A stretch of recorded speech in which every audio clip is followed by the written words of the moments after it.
binuksan mo siya dito, yan. Yan. Pag open niya, open din siya.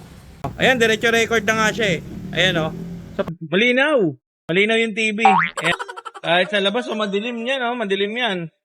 Ayan dyan, gabi na eh. Pero maliwanag pa rin. Usay. Boss Deb, pakabit ako ng ano? Yung TV. TV dito. Nakita ko yun eh. TV. Smart TV na nasa motor. Ayan. Papakabit natin tong mini TV. So ito yung pinaka-bracket niya guys. Pero parang diskumpiyado ako eh. Tingnan natin kung saan siya magandang ikabit. Motorcycle dashcam. One day later. Malinaw. Malinaw yung TV. Ayan, bidyon mo nga yan, Boss Dave. Yung tindahan mismo. Ayun. Ayun, sa labas. Kahit sa labas, madilim yan, oh. Madilim yan. Ayan dyan, gabi na eh. Pero maliwanag pa rin. Usay. Alright, so mamaya, pakita natin yung finished product.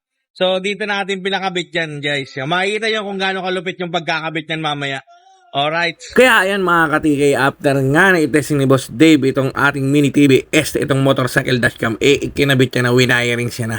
So ayan, tinitingnan, sinisilip-silip pa ni Pops Dave kung saan talaga yung magandang lagayan. At syempre nga, sinabay na natin itong change oil. Syempre gamit nating oil sa scooter natin. Syempre, Exteer yan.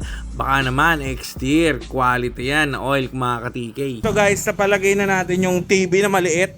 Yan, nagkabit pala si Boss Dave. Ayan o, shoutout kay Boss Dave. Yan, so ito yun guys. So dapat dito siya ikakabit. Ito yung pinaka-bracket niya. Yan, so medyo kasi nag-aalangan ako. Kaya dito ko na pinakabit. At least dito matibay. Tsaka nakatago, ayan yung wiring siya, no. So nagbutas lang si Pops Dave dito sa loob.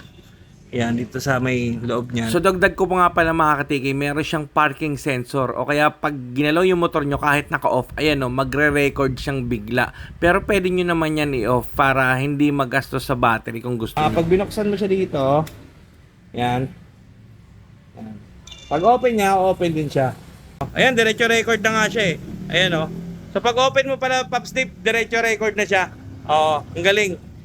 Ayan. So, ito yung harap na camera. So, pwede mong iset dyan. Naka 720 lang kasi ako eh. Pero pwede siyang 1080 yung camera niyan. So, ito yung sa likod na camera. Ito yung sa harap.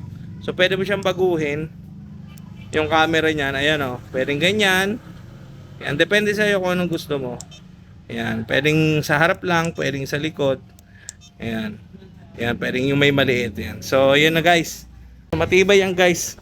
Hindi yan basta-basta matatanggal. Ayan. Salamat, Pops Dave. Ate Sally. Ate Sally, Ate Sally. Ganda. Oh, hindi pa sagabal pag dito. Di ba? Sagabal eh.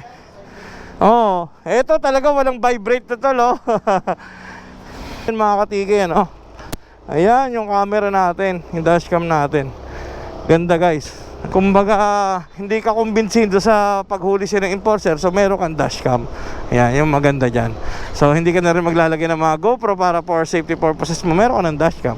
Diba? Harap likod pa, diba? Kasi yung GoPro kasi, pag gumamit ka ng camera, kaya kahit anong camera, sa harapan lang eh. Ito, pwede na guys, oh, pang harap likod. Diba? Alright, so hanggang dito na mga katigay. Godspeed to all. Ciao.